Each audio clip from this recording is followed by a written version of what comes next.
आज हम लोग बात करते हैं राष्ट्र कवि श्री मैथिली शरण गुप्त जी की।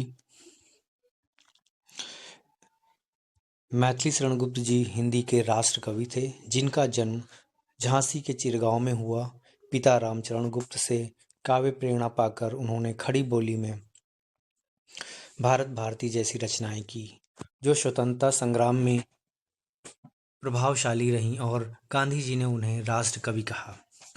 साहित्य में दद्दा नाम से मशहूर गुप्त जी ने साकेत, यशोधरा जैसे महाकाव्य रचे और उन्हें पद्म भूषण से सम्मानित किया गया। उनकी जयंती 3 अगस्त को कवि दिवस के रूप में मनाई जाती है। जीवन परिचय की बात करते हैं। इनका जन्म 3 अगस्त 1886 चिरगांव, झांसी, उत्तर प्रदेश में हुआ था।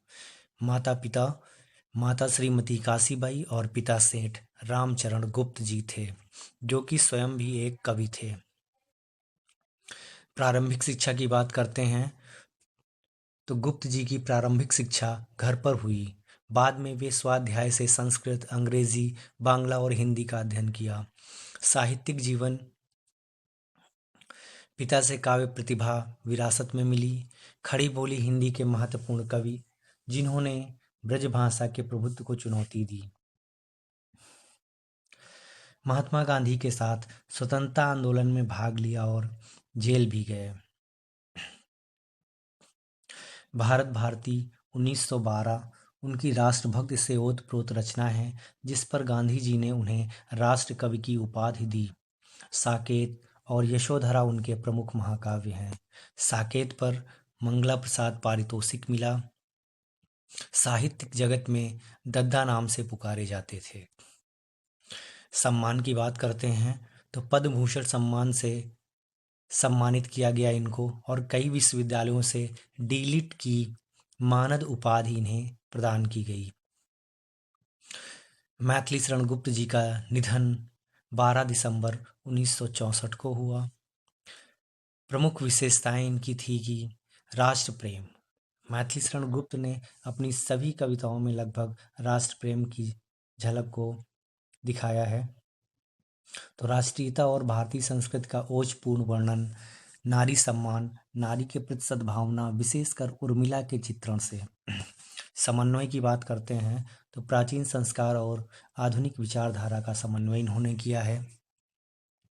भाषा की अगर हम बात करते हैं मैथिली शरण गुप्त जी की, तो इनकी भाषा खड़ी बोली को साहित्यिक रूप दिया, जिसमें संस्कृत निष्ठ शब्दों और लोक भाषा का मिश्रण है। इनकी प्रमुख कृतियां: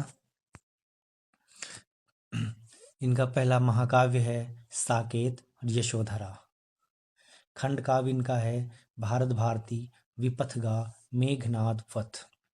और अन्य रचनाओं की बात करते हैं तो इनकी अन्य रचनाओं में झंकार, अनघ, द्वापर और बहुत सी रचनाएं हैं, जिनके लिए मैथिली शरण गुप्त जी को जाना जाता है।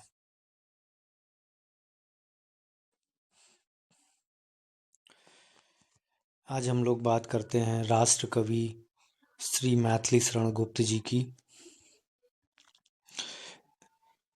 मैथिली शरण गुप्त जी हिंदी के राष्ट्र कवि थे, जिनका जन्म झांसी के चिरगांव में हुआ। पिता रामचरण गुप्त से काव्य प्रेरणा पाकर उन्होंने